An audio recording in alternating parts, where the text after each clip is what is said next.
Hello friends, कसे आहात? प्रिय मित्रमैत्रिणींनो, प्रत्येकाला आपल्या जीवनामध्ये काही ना काही करावेसे वाटत असते. असंच मी देखील माझ्या करिअरची सुरुवात केली.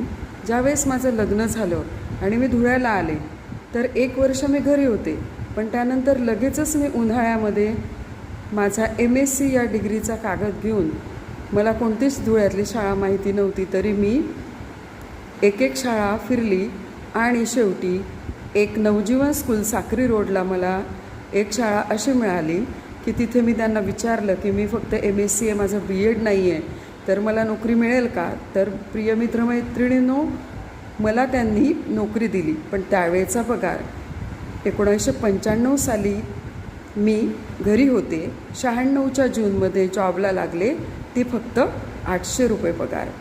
म्हणजेच 800 रुपये पगार ही माझ्या करिअरची सुरुवात होती.